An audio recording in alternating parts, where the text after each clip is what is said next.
जिंदाबाद जिंदाबाद जिंदाबाद। बीएसपी का क्या पहचान? नीला झंडा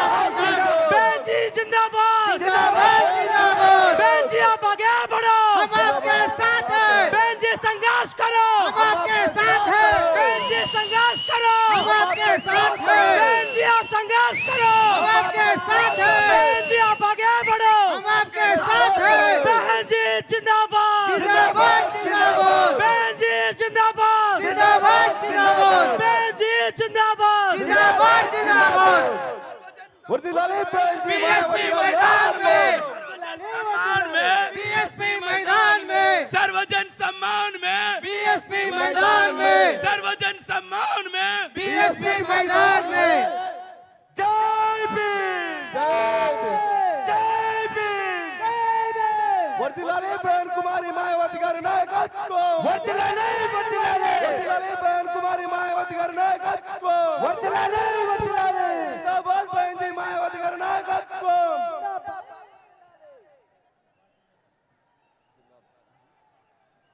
जिंदाबाद जिंदाबाद మిత్రులారా ఒక్కసారి అందరూ నిలబడి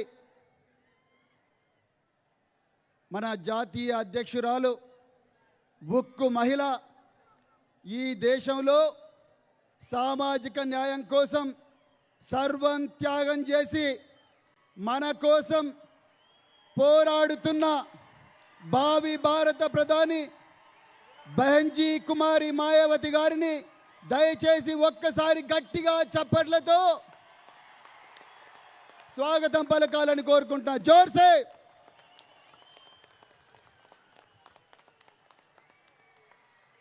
ఇప్పుడు ఇప్పుడు మిత్రులారా ఒక్క నిమిషం ఇప్పుడు ఇప్పుడు ఇప్పుడు మరి బహన్జీ గారు ఒక్క నిమిషం ఏక్ మినిట్ ఇప్పుడు మన పవిత్రమైన బహుజన సమాజ్ పార్టీ పతాకాన్ని మన జాతీయ అధ్యక్షురాలు ఉత్తరప్రదేశ్ మాజీ ముఖ్యమంత్రి గారు బహన్జీ కుమారి మాయావతి గారు ఎగరేస్తారు. ఎగరేసిన తర్వాత అందరూ పిడికిలి పైకెత్తి ఇక్కడ బహుజన గీత ఆలపన ఉంటుంది. దయచేసి అందరూ కూడా మరి బహుజన గీతాన్ని పాడి తమ నివాళులు మహనీయులకు అర్పించాల్సిందిగా మరి కోరుకుంటున్నాను మిత్రులారా.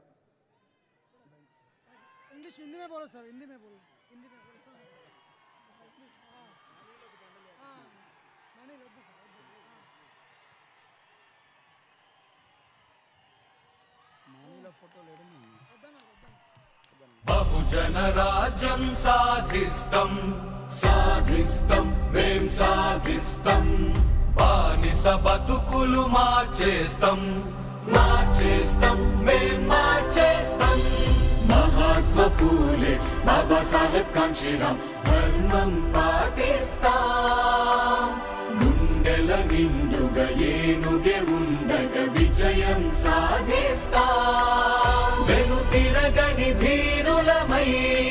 కొత్త చరితను నిర్మిస్తాం నీలి జెండను చేపట్టి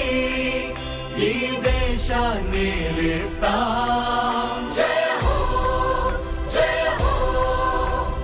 బహుజన్ సమాజ్ పార్టీ జయ హో జై భీమ్ జై భీమ్ జై భీమ్.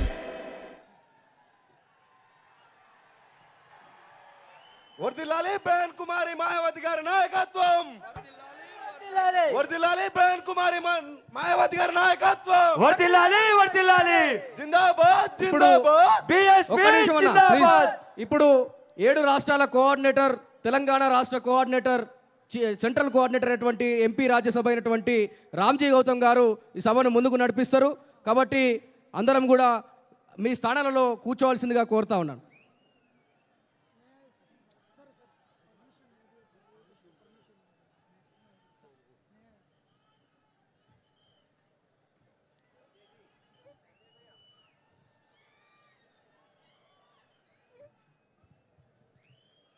देश में सामाजिक परिवर्तन की महानायिका, बहुजन समाज पार्टी की राष्ट्रीय अध्यक्ष, देश के सबसे बड़े राज्य उत्तर प्रदेश की 4 बार मुख्यमंत्री रहीं, पूर्व सांसद आयरन लेडी आदरणीय बहन जी से विनम्र आग्रह करता हूं कि आप हम सबको दिशा निर्देश देने की कृपा करें। आदरणीय बहन जी।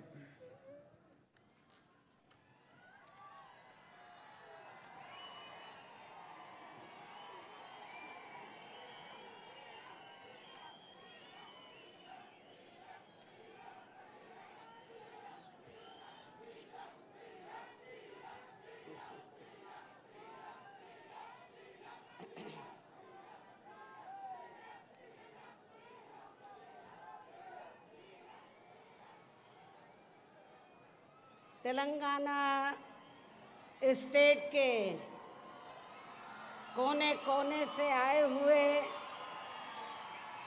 बीएसपी के सभी छोटे बड़े पदाधिकारी, कार्यकर्ता, केंद्रीय व स्टेट कोऑर्डिनेटर, स्टेट अध्यक्ष एवं जनप्रतिनिधिगण, आप लोग अपने छोटे मोटे साधनों से चलकर मुझे सुनने के लिए यहाँ भारी संख्या में पहुँचे हैं, तो उसके लिए मैं आप सभी लोगों का हार्दिक दिल से आभार प्रकट करती हूँ। और अब मैं आपके तेलंगाना स्टेट एवं यहाँ की आम जनता तथा विशेषकर SC, ST, OBC, मुस्लिम, ईसाई व अन्य धार्मिक अल्पसंख्यक समाज के लोगों के हितों में कुछ ज़रूरी बातें रखूं, लेकिन उससे पहले यहाँ मैं देश में समय समय पर जन्मे अपने उन सभी महान संतों, गुरुओं वे महापुरुषों में भी खासकर महात्मा ज्योतिबा फूले, छत्रपति शाहू जी महाराज, नारायणा गुरु, पेरियार जी, बाबा साहब डॉक्टर भीमराव अंबेडकर एवं मान्यवर श्री कांशीराम जी आदि को भी पूरे तहे दिल से नमन करती हूँ, नतमस्तक करती हूँ, जिन्होंने अनेकों कष्ट झेलकर यहाँ खासकर SC, ST व अन्य उपेक्षित वर्गों के लोगों को अपने पैरों पर खड़ा करने के लिए हर संभव पूरा प्रयास किया है। और जिनसे प्रेरित होकर व जिनके बताए हुए रास्तों पर चलकर ही मैंने खुद भी अपनी पूरी जिंदगी समर्पित की है। और अब मैं खासकर SC, ST व OBC वर्गों के लोगों को ये कहना चाहूँगी कि बाबा साहब डॉक्टर भीमराव अंबेडकर ने अपने अथक प्रयासों से इन वर्गों को भारतीय संविधान में आरक्षण संबंधी व अनेकों और कानूनी अधिकार तो जरूर दिला दिए हैं, लेकिन उनका इन सभी वर्गों के लोगों को अभी तक भी पूरा लाभ नहीं मिल पा रहा है, जिससे दुखी होकर ही फिर बाबा साहब डॉक्टर अंबेडकर ने केंद्र की कांग्रेसी सरकार से अपने केंद्रीय कानूनी मंत्री पद से इस्तीफा तक भी दे दिया था। और उसके बाद आप लोगों को ये मालूम है कि परम पूज्य बाबा साहब डॉक्टर अंबेडकर ने भारतीय संविधान में आरक्षण व अन्य और जरूरी कानूनी अधिकार आप लोगों को दिए, SC, ST, OBC वर्गों के लोगों को दिए। और ख़ास तौर से OBC वर्गों के लोगों के लिए भारतीय संविधान में आर्टिकल 340 की व्यवस्था करके तो उन्होंने ये प्रावधान किया कि देश में जो भी पहली सरकार बनती है वो कांग्रेस की बनी थी सेंट्रल में,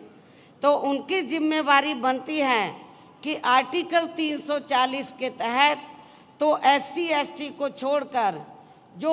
अन्य पिछड़े वर्ग के लोग हैं, जिनकी शैक्षणिक, सामाजिक और आर्थिक स्थिति लगभग SC, ST की तरह हैं, उनको भी शिक्षा, उनको भी जिंदगी के हर पहलू में आगे बढ़ने के लिए मौका मिलना चाहिए और सरकारी नौकरियों में खासकर आरक्षण की सुविधा मिलनी चाहिए। बाबा साहब डॉक्टर अंबेडकर जब पहले कानून मंत्री बने, आज़ाद भारत की जब पहली सरकार बनी उसमें कानून मंत्री बने, तो बाबा साहब डॉक्टर अंबेडकर ने तो उस समय पंडित जवाहरलाल नेहरू एंड कंपनी के लोगों को,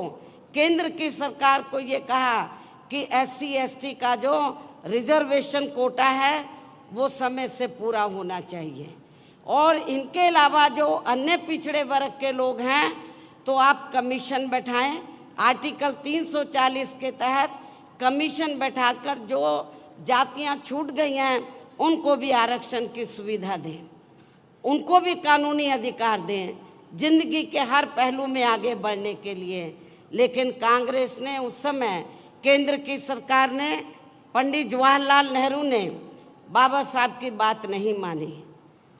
और जो उन्होंने आपको सरकारी नौकरियों में आरक्षण का कोटा दिया तो उसको भी पूरा नहीं किया, और ना ही अति पिछड़े वर्ग के लोगों को आरक्षण की सुविधा दी, और उसके लिए ना ही कोई कमीशन बैठाया। तो तब फिर बाबा साहब डॉक्टर अंबेडकर ने ये सोचकर अपने कानूनी मंत्री पद से इस्तीफा दे दिया कि जब मेरी बात नहीं मानी जा रही है, मैं अपने लोगों को कानूनी अधिकारों का फायदा नहीं दिला सकता हूं, तो मुझे इस पद पर बैठने का कोई नैतिक अधिकार नहीं है। उन्होंने कानूनी मंत्री पद से इस्तीफा दे दिया था, और उसके बाद फिर वे अपने इन सभी वर्गों के लोगों को भाईचारे के आधार पर संगठित करने तथा केंद्र व राज्यों की भी राजनीतिक सत्ता की मास्टर चाबी इन्हें खुद अपने हाथों में लेने के लिए पूरे जी जान से लग गए थे। बाबा साहब डॉक्टर अंबेडकर इस्तीफा देने के बाद चुप नहीं बैठे थे। उन्होंने फिर ये फैसला लिया कि इन लोगों को मैं भाईचारे के आधार पर संगठित करूंगा और इनको इस लायक बनाऊंगा कि ये केंद्र और राज्यों में राजनीतिक सत्ता की मास्टर चाबी खुद अपने हाथों में लें, और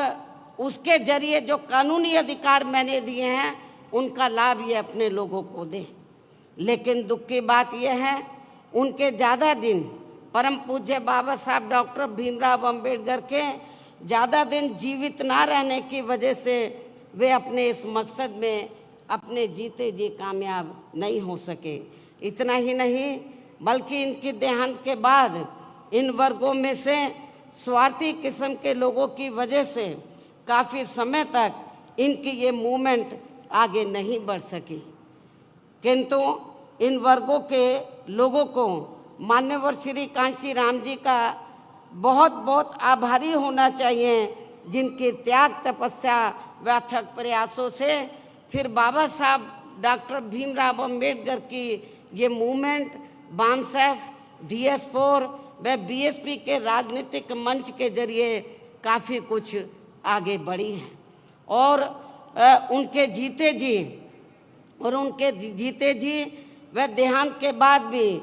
मैं खुद भी पूरे जी जान से उनके इस मिशन को आगे बढ़ाने में पूरे जी जान से लगी हुई हूँ, जिसके तहत ही आबादी के हिसाब से देश के सबसे बड़े प्रदेश उत्तर प्रदेश में सर्व समाज में से खासकर गरीबों, दलितों, आदिवासियों, पिछड़े वर्गों, मुस्लिम व अन्य धार्मिक अल्पसंख्यक समाज के लोगों को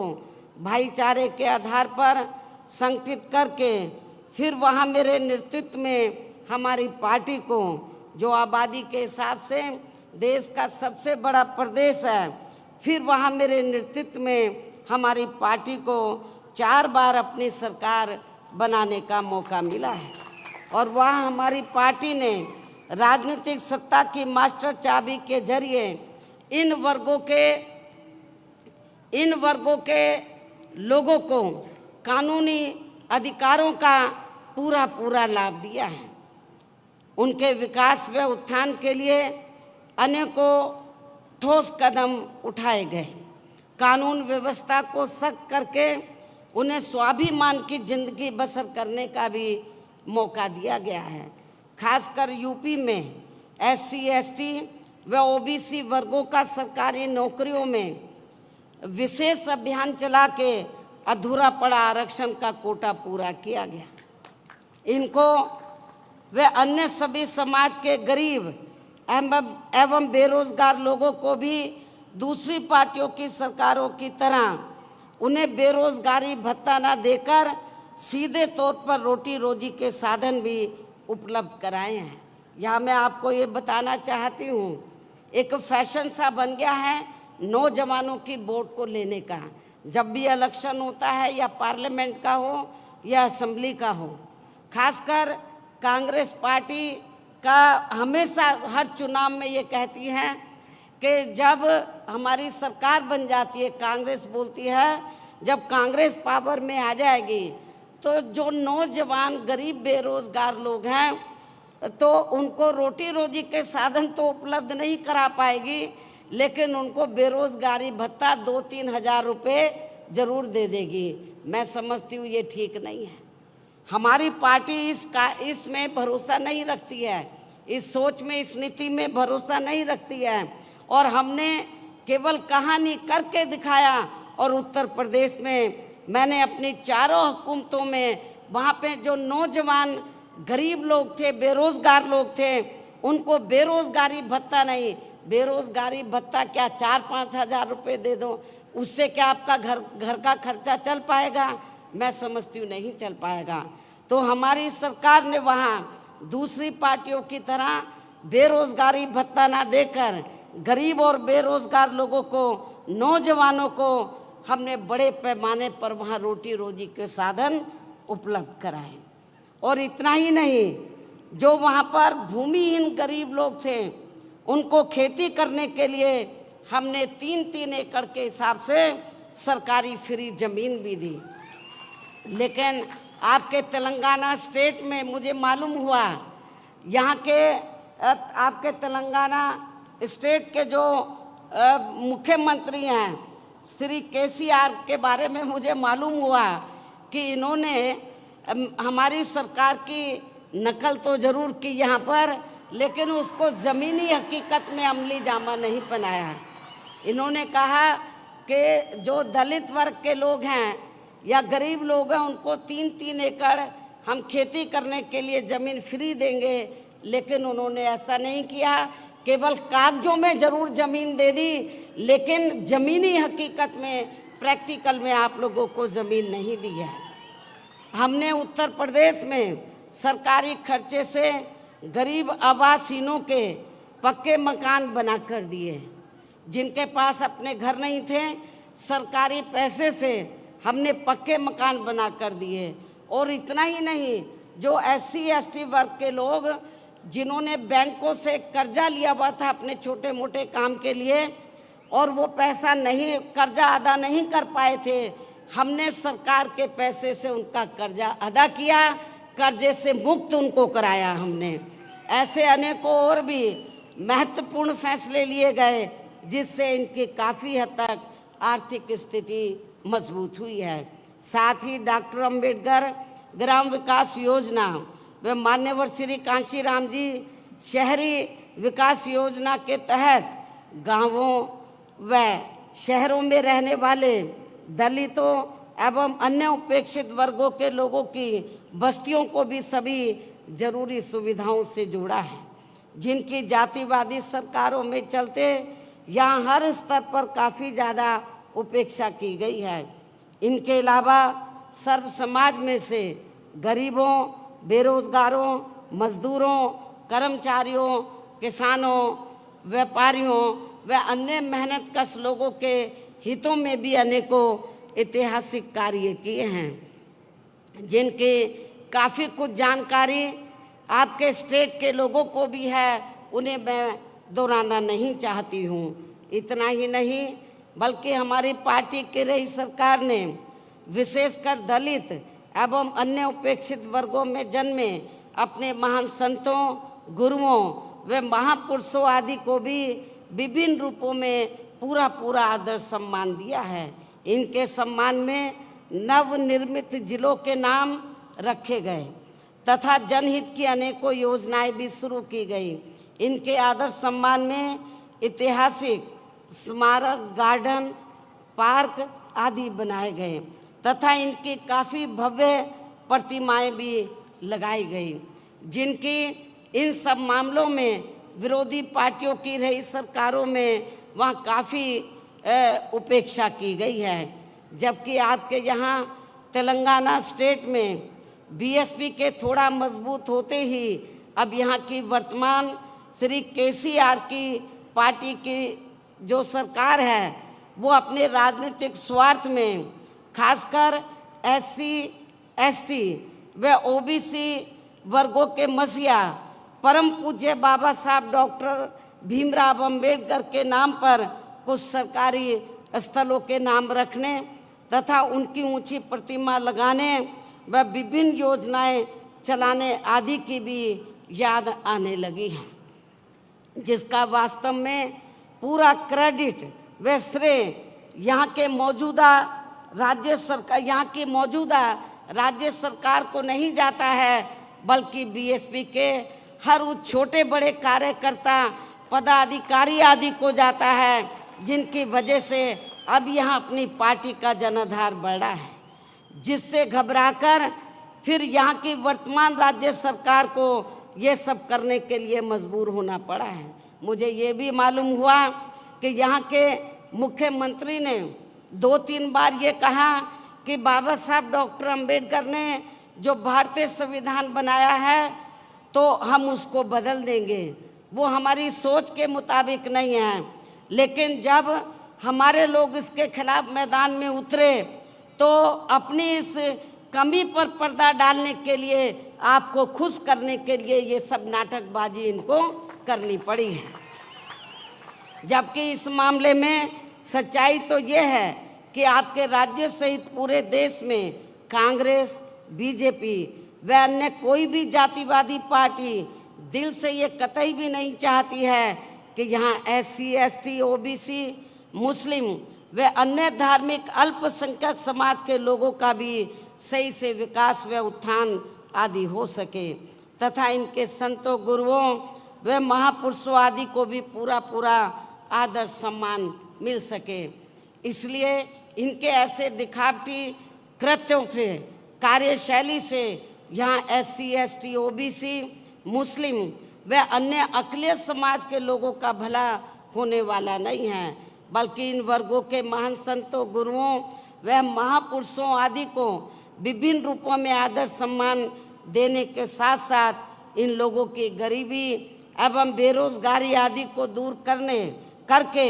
इन्हें खुद के अपने पैरों पर खड़ा करने के लिए यहाँ अपनी पार्टी के लोगों को अपने स्टेट में भी, यानी कि अपने तेलंगाना स्टेट में भी यूपी की तरह ही विशेषकर एससी, एसटी, ओबीसी, मुस्लिम व अन्य धार्मिक अल्पसंख्यक समाज के लोगों को भाईचारे के आधार पर जोड़ना है तथा यहाँ अपनी पार्टी के जनाधार को कैडर के आधार पर बढ़ाना है। इसके साथ साथ अपनी पार्टी को बीएसपी सदस्यता के जरिए आर्थिक तौर पर मजबूत भी बनाना बहुत ज़रूरी है। और इस मामले में वैसे आप लोगों को ये मालूम है कि हमारी पार्टी अपने संगठन को चलाने व चुनाव आदि लड़ाने के लिए भी कांग्रेस, बीजेपी व अन्य विरोधी पार्टियों की तरह बड़े बड़े पूंजीपतियों व धन्ना सेठों आदि से आर्थिक मदद नहीं लेती है, बल्कि अपनी पार्टी के ही आम कार्यकर्ताओं की आर्थिक मदद से व उनके सामर्थ्य के हिसाब से थोड़ी थोड़ी आर्थिक मदद लेकर तब अपनी पार्टी के संगठन को चलाती है तथा चुनाव आदि भी लड़ाती है, जो विरोधी पार्टियों को अच्छा नहीं लगता है। साथ ही बीएसपी को कमज़ोर करने के लिए खासकर कांग्रेस, बीजेपी व अन्य पार्टियों द्वारा आए दिन जो किस्म किस्म के हथकंडे अपनाए जा रहे हैं, तो उनसे भी अपनी पार्टी के लोगों को ज़रूर सावधान रहना है। और ख़ासकर यहाँ की जो वर्तमान सरकार है उसके जो उससे भी ज़रूर आपको सावधान रहना है। और इस संबंध में सावधानी के तौर पर यहाँ मैं ये भी कहना चाहूँगी, देश के जिन जिन राज्यों में हमारी पार्टी मजबूत हो रही है, देश के जिन जिन राज्यों में हमारी पार्टी मजबूत हो रही है, तो वहाँ विरोधी पार्टियों ने पर्दे के पीछे से विशेषकर दलित व अन्य कमज़ोर वर्गों में से स्वार्थी किस्म के लोगों को इस्तेमाल करके तथा उनके जरिए अनेकों दलित एवं पिछड़े वर्ग के संगठन व छोटी छोटी पार्टियां भी काफ़ी बनवा दी गई हैं, ताकि चुनाव के दौरान वे अपने हिसाब से, यानी कि विरोधी पार्टियां अपने हिसाब से बीएसपी की मजबूत सीटों पर खासकर दलित, आदिवासी व अन्य पिछड़े वर्ग के उम्मीदवार उतारकर उनका वोट बांट सके, जिससे फिर हमारी पार्टी चुनाव में अपना उम्मीदवार ना जिता सके तथा फिर ये पार्टी यानी कि हमारी पार्टी सत्ता से दूर बनी रहे। एक ये भी षड्यंत्र विरोधी पार्टियों का चल रहा है और ये सब हमें आपके स्टेट में भी काफ़ी कुछ देखने के लिए मिल रहा है, जिससे आप लोगों को ज़रूर सचेत रहना है। अर्थात आपको अपना वोट कतई भी बांटना नहीं है, जबकि बीएसपी के खासकर दलित बेस वोट को तोड़ने के लिए अब सभी विरोधी पार्टियां इनके मसीहा परम पूज्य बाबा साहब डॉक्टर भीमराव अंबेडकर की जयंती एवं पुण्यतिथि पर किस्म किस्म के कार्यक्रम आदि करके खूब नाटक करती रहती हैं, जिनको यहाँ के जातिवादी लोग व उनकी पार्टियां उनके जीते जी बिल्कुल भी आगे बढ़ते हुए देखना नहीं चाहते थे। और खासकर देश की सबसे पुरानी पार्टी कांग्रेस पार्टी ने तो बाबा साहब डॉक्टर भीमराव अंबेडकर जी को, जिन्होंने देश का संविधान बनाया है, उनको भारत रत्न की उपाधि तक से भी सम्मानित नहीं किया था। आज़ादी के बाद कांग्रेस पार्टी लंबे अरसे तक सेंटर की सत्ता में रही। हमारे लोगों ने आंदोलन किया, मांग की कि बाबा साहब डॉक्टर अंबेडकर को भारत रत्न की उपाधि से सम्मानित किया जाए, लेकिन कांग्रेस ने आप लोगों की इस डिमांड को नहीं माना और कांग्रेस ने सत्ता में रहते हुए अपनी सत्ता में, यानी कि कांग्रेस जब सेंटर में थी तो सत्ता में रहते हुए बाबा साहब को भारत रत्न की उपाधि से सम्मानित नहीं किया था। इतना ही नहीं, बल्कि केंद्र में रही इसी कांग्रेस पार्टी की सरकार में ही पिछड़े वर्ग की आरक्षण से संबंधित मंडल कमीशन की रिपोर्ट आ गई थी, जिसे भी इनकी सरकार ने लागू नहीं किया था। तब फिर बीएसपी ने अपने अथक प्रयासों से केंद्र में रही श्री बीपी सिंह की सरकार से उनसे इसे ये कह के लागू करवाया था। उस समय जब श्री बीपी सिंह की सरकार सेंटर में बनी, उनके नेतृत्व में, तो हमारी पार्टी के को पहली बार कुछ मेंबर पार्लियामेंट जीत कर आए थे। खाता खुला था पार्लियामेंट में और मैं भी मेंबर पार्लियामेंट बनी थी, लोकसभा में मैं चुनकर आई थी। तो उस समय श्री बीपी सिंह ये चाहते थे कि मान्यवर श्री कांशीराम जी को उन्होंने कहा कि हम ये चाहते हैं कि आपकी पार्टी सरकार में शामिल हो और हम मायावती को जो आप चाहे हम बड़ी मिनिस्ट्री देने के लिए तैयार हैं। लेकिन हमने, मान्यवर श्री कांशीराम जी ने श्री बीपी सिंह को ये कहा कि हमें आपके मंत्रालय कोई भी नहीं चाहिए, हमें केवल 2 काम चाहिए आपसे। एक तो बाबा साहब डॉक्टर अंबेडकर को भारत रत्न की उपाधि से आप सम्मानित कर दो और दूसरा जो मंडल कमीशन की रिपोर्ट जो कांग्रेस ने ठंडे बस्ते में डाली है उसको लागू कर दो, हमें आपका मंत्रालय नहीं चाहिए। श्री बीपी सिंह जी ने हमारी इस 2 बातों को माना, शर्तों को, और तभी फिर उनकी ही सरकार में बाबा साहब डॉक्टर भीमराव अंबेडकर को भी भारत रत्न की उपाधि से सम्मानित किया गया था। इसके साथ साथ कांग्रेस पार्टी ने इनको लोकसभा, आप लोगों को ये मालूम है कि कांग्रेस ने तो बाबा साहब डॉक्टर भीमराव अंबेडकर को उनके खिलाफ और सभी हिंदूवादी ताकतों को इकट्ठा करके कांग्रेस पार्टी ने बाबा साहब को लोकसभा में जीतकर सीधा नहीं जाने दिया था। इतना ही नहीं, बल्कि बाबा साहब के देहांत के बाद इनकी मूवमेंट को आगे बढ़ाने के लिए अपनी पूरी जिंदगी समर्पित करने वाले बीएसपी के जन्मदाता एवं संस्थापक मान्यवर श्री कांशीराम जी के देहांत होने पर उस समय केंद्र में रही कांग्रेस पार्टी की सरकार ने उनके सम्मान में एक दिन के लिए भी राष्ट्रीय शोक घोषित नहीं किया था, राष्ट्रीय झंडे नहीं झुकाए थे। हालांकि इन सब मामलों में बीजेपी व अन्य विरोधी पार्टियां भी कोई कम नहीं रही हैं, जो अब सरकारी कार्यों को भी अधिकांश प्राइवेट सेक्टर को ही देकर इनके आरक्षण को ही धीरे धीरे खत्म करने में लगी हैं, क्योंकि प्राइवेट सेक्टर में अभी तक भी इनके लिए अलग से कोई आरक्षण की व्यवस्था नहीं की गई है। खासकर एससी व एसटी के कर्मचारियों को अब पदोन्नति में आरक्षण का भी पूरा लाभ नहीं मिल पा रहा है। इसके साथ ही अपने अपने राजनीतिक स्वार्थ में इन वर्गों के लिए केंद्रीय व राज्य स्तर पर घोषणाएं तो खूब की जा रही हैं, लेकिन ज़मीनी हकीकत में उनका बहुत कम लाभ ही इन्हें मिल पा रहा है। कहने का तात्पर्य ये है कि पूरे देश में अब इन वर्गों के लोगों को ऐसी सभी विरोधी पार्टियों के कतई भी बहकावे में नहीं आना है। और आप लोगों को यहाँ की जो वर्तमान राज्य सरकार है तो वो तो आप लोगों को गुमराह करने के लिए तो नंबर 1 पर है, किस्म किस्म के नाटक करने में माहिर है, लेकिन आप लोगों को इनके बहकावे में बिल्कुल भी नहीं आना है। और इन्हें अपनी केवल आप लोगों को केवल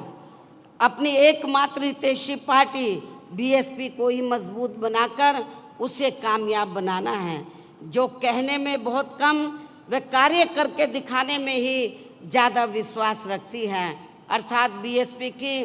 कथनी व करनी में कभी कोई अंतर नहीं होता है, यानी कि बीएसपी जो कहती है उसे करके भी दिखाती है। आप लोगों को ये मालूम है यूपी में 4 बार हमारी सरकार बनी। हमने सरकार बनाने से पहले जब हम चुनाव में गए, असेंबली के चुनाव में, हमने दूसरी पार्टियों की तरह कोई अपना मैनिफेस्टो जारी नहीं किया। हमने कहा हम पावर में आ जाएंगे तब हम अपना मैनिफेस्टो जारी करेंगे, हम क्या करना चाहते हैं। हमने 4 बार कोई अपना मैनिफेस्टो जारी नहीं किया और जब सत्ता में आ गए फिर हमने बता दिया कि हम क्या करना चाहते हैं। इन्हीं जरूरी बातों के साथ ही अब मैं आप लोगों से यही कहना चाहती हूँ कि यहाँ आपके तेलंगाना स्टेट में जब भी विधानसभा के आम चुनाव होते हैं, आप लोगों को मालूम है कुछ महीने का बाकी बचे हैं, तो तब फिर यहाँ आपको अपने स्टेट में भी अपनी पार्टी को सत्ता में लाने का हर संभव पूरा प्रयास करना है। उसके बाद लोकसभा के आम चुनाव होंगे। लोकसभा आम चुनाव में भी आपको अपने प्रदेश से पार्टी के ज़्यादा से ज़्यादा सांसद जिता कर लाने हैं, मेंबर पार्लियामेंट जिता कर लाने हैं। वैसे आज आपकी ये जो भीड़ है और भीड़ के जोश को भी देखकर मुझे ऐसा ज़रूर लग रहा है कि इस बार आप लोग अपने प्रदेश से लोकसभा का आम चुनाव बाद में होगा, लेकिन लोकसभा आम चुनाव के साथ साथ विधानसभा जो पहले विधानसभा का आम चुनाव होगा तो विधानसभा आम चुनाव में भी अपनी पार्टी का यहाँ बेहतर रिजल्ट जरूर लाएंगे तथा अपनी पार्टी की यहाँ हर हालत में ज़रूर सरकार बनाएंगे। यहाँ अपनी पार्टी की हर हालत में या ज़रूर सरकार बनाएंगे और सरकार बनने पर फिर यहाँ आपको पार्टी की ओर से मुख्यमंत्री हर मामले में काबिल व मिशनरी कार्यकर्ता को ही बनाया जाएगा। ये भी मैं आपको बताना चाहती हूँ। अर्थात फिर आपके स्टेट का आज मैं एडवांस में डिक्लेयर भी कर रही हूँ, आपको बता भी रही हूँ, घोषित भी कर रही हूँ। अर्थात जब हमें यहाँ सरकार बनाने का मौका मिलता है तो फिर आपके स्टेट का मुख्यमंत्री यहाँ बीएसपी के स्टेट अध्यक्ष श्री आर.एस. प्रवीण कुमार को ही बनाया जाएगा, जो अपनी आईपीएस की बड़ी सरकारी नौकरी से इस्तीफा देकर वह वीआरएस लेकर अब पूरी मिशनरी भावना से यह अपनी पार्टी को मजबूत बनाने में लगे हैं। मुझे पूरा भरोसा है कि ये इस पद पर आसीन होकर फिर यूपी की तरह ही यहाँ अपने लोगों का हर स्तर पर प्राथमिकता के आधार पर पूरा ध्यान रखेंगे। इसके साथ ही ये यूपी की तरह ही यहाँ अपने संतों, गुरुओं व महापुरुषों आदि को भी पूरे दिल से आदर सम्मान देंगे। और इसके लिए आपके केंद्रीय स्टेट कोऑर्डिनेटर श्री रामजी गौतम भी मेरे दिशा निर्देशन में यहाँ के स्थानीय लोगों के साथ मिलकर अपनी पार्टी के जनाधार को बढ़ाने में व आर्थिक तौर पर मजबूती देने में भी पूरे जी जान से लगे हैं। मुझे ये मालूम है कि हमारे स्टेट के प्रेसिडेंट के साथ साथ यहाँ पर लोकल जो स्टेट कोऑर्डिनेटर हैं वो भी यहाँ पार्टी को मजबूत बनाने में पूरे जी जान से लगे हैं। उनसे भी मैं यहाँ कहना चाहूँगी कि वे यहाँ के स्टेट में होने वाले विधानसभा आम चुनाव, पहले विधानसभा का आम चुनाव होगा कुछ ही महीने में, यहाँ आपके स्टेट में होने वाले विधानसभा आम चुनाव व इसके बाद लोकसभा आम चुनाव में भी अपनी पार्टी का बेहतर रिजल्ट लाने में अपना पूरा योगदान देंगे। तन मन धन से पार्टी को मजबूत बनाएंगे। ये मेरी यहाँ के जो पार्टी के जो वरिष्ठ लोग हैं और हमारे केंद्रीय स्टेट कोऑर्डिनेटर हैं उनसे मेरी पुरजोर अपील है। आप सभी लोगों से, कार्यकर्ताओं से भी, सभी छोटे बड़े पदाधिकारियों से भी अपील है कि कोई भी काम कठिन नहीं होता है, लेकिन आपकी इच्छा शक्ति होनी चाहिए। आप ये तहिया कर लें कि हमें यहाँ की वर्तमान स्टेट गवर्नमेंट को हमें सत्ता से बाहर करना है। जो ये सपना देख रहे हैं कि हम बाबा साहब का संविधान बदल देंगे, आप लोगों को संविधान, आप लोगों को इस लायक उनको नहीं छोड़ना कि वो संविधान बदलने के लायक हो। उनको सत्ता से बाहर करके आप लोगों को सत्ता पर काबिज होना होगा। आपको मेहनत करनी होगी। यूपी में भी वहाँ के लोगों ने बहुत मेहनत की। आप लोगों को ये मैं बताना चाहती हूँ कि आप लोगों को लगता होगा कि यूपी में बीएसपी अब थोड़ा कमज़ोर क्यों हो रही है। बीएसपी कमज़ोर नहीं हो रही है। वहाँ पर जब तक उत्तर प्रदेश में बैलेट पेपर से चुनाव होता रहा, हमारी पार्टी का जनाधार आगे बढ़ा, बराबर बढ़ा है। और जब से चुनाव ईवीएम से हो रहा है तो समझ में नहीं आ रहा हमारा वोट कहाँ चला गया है। तो उसमें काफ़ी हेरा फेरी की है, धांधली ये की जा, पहले कांग्रेस करती थी, अब बीजेपी कर रही है, स्थानीय पार्टी भी कर रही हैं। लेकिन जब ये लोग ईवीएम में धांधली करते हैं, कभी कभी धांधली करने वाले लोग जिनको ये इस्तेमाल करते हैं, कभी कभी उनका सिस्टम फेल भी हो सकता है। इसलिए आप लोगों को ठंडे होकर नहीं बैठना है। तो चाहिए ईवीएम से कराएं, कुछ भी करें, आप लोगों को हर प्रकार की तैयारी करके तो यहाँ पर अपनी सरकार बनाना बहुत ज़रूरी है। आप लोगों को मालूम है यहाँ की कुछ स्थानीय समस्याएं थी। जब आंध्र प्रदेश आपसे, आपका पड़ोसी स्टेट है, तो जब ये तेलंगाना उसी का हिस्सा था, तो तेलंगाना के लोग ये स्ट्रगल कर रहे थे, इस क्षेत्र के लोग, कि उनका अलग से स्टेट बनना चाहिए। बहुजन समाज पार्टी पहली पार्टी थी जिसने पार्लियामेंट में पूरी दमदारी से आवाज़ उठाई और ये कहा कि तेलंगाना अलग से स्टेट बनना चाहिए। और इसके समर्थन में हमने पूरी तैयारी के साथ जब बिल आया तो हमने पूरा सपोर्ट किया, उसके समर्थन में वोट दिया। इसलिए मैं आपको ये कहना चाहती हूँ कि आपके तेलंगाना में जो वीकर सेक्शन के लोग हैं, दलित, आदिवासी, पिछड़े वर्ग के लोग बड़ी तादाद में हैं। आदिवासी लोगों की हालत काफ़ी ज़्यादा खराब है, दलितों की भी हालत काफ़ी ज़्यादा खराब है, पिछड़ों की भी। नौजवान लोग इधर बेरोज़गार हैं, यहाँ पर भर्ती होती है, धांधली होती है, भर्ती में घपला होता है। और जब लोग आवाज़ उठाते हैं तो उनकी आवाज़ को दबाने का पूरा प्रयास किया जाता है। हमारे लोग जब मैदान में आते हैं, स्ट्रगल करते हैं, तब ये जांच बिठाते हैं। ये लोग नहीं चाहते कि आप लोगों को रोटी रोजी के साधन मिले।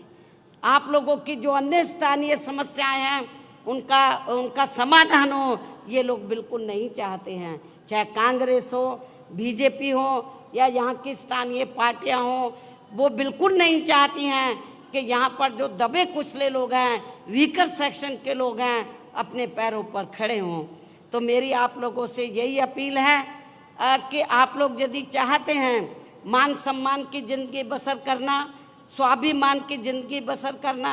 अपने पैरों पे खड़ा होना चाहते हैं, अपने संतों, गुरुओं और महापुरुषों को यूपी की तरह आदर सम्मान देना चाहते हैं, आप लोग जुर्म जाति से निजात पाना चाहते हैं, कितना बुरा हाल है अपने लोगों का। एक IAS ऑफिसर जाके बिहार में नौकरी करता है, उसकी हत्या कर दी जाती है और उसके बाद जो हत्या में शामिल होता है वहाँ के वर्तमान राज्य सरकार उसको रिहा कर देती है, लेकिन यहाँ का आपका मुख्यमंत्री चुप रहता है और कुछ आवाज़ नहीं उठाता है। BSP ने इसके खिलाफ आवाज़ उठाई, ये गलत हो रहा है। लेकिन यूपी में हमने जो दबे कुचले लोग थे, जो पिछड़े वर्ग के लोग थे, उनको पूरा न्याय दिया, उनके ऊपर जुर्म जाति नहीं होने दी। हालांकि हमने जो फैसले लिए, दूसरी पार्टियां उसकी नकल करने की पूरी कोशिश में लगी रहती है, लेकिन वो जातिवादी मानसिकता होने की वजह से उनकी नीयत साफ नहीं है, इसलिए वो लोग उसका फ़ायदा आप लोगों को नहीं दे पा रहे हैं। तो मेरी आप लोगों से फिर पुरजोर अपील है कि कुछ ही महीनों में असेंबली का चुनाव होगा। आप लोग चुनाव से पहले अपने संगठन को मजबूत करें, पार्टी के जनाधार को बढ़ाएं, खास तौर से वीकर सेक्शन में, माइनॉरिटीज़ में, और जो अपर कास्ट में से गरीब लोग हैं, मेहनत कश लोग हैं, उनको भी तैयार करें, सर्व समाज को जोड़ें, बहुत बड़ी ताकत बनाएं, जनाधार को बढ़ाएं, और ताकि आप लोगों की अपनी सरकार बने। इसी उम्मीद के साथ अब मैं आप लोगों का और ज़्यादा समय न लेते हुए आप लोगों से यही रजा लेती हूँ। जय भीम, जय भारत।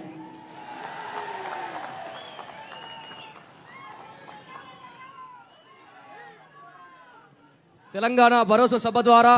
ఎంతో చరిత్రాత్మకమైనటువంటి ప్రసంగం చేసినటువంటి బహన్ కుమారి మాయావతి గారి మేడం గారి యొక్క ప్రసంగాన్ని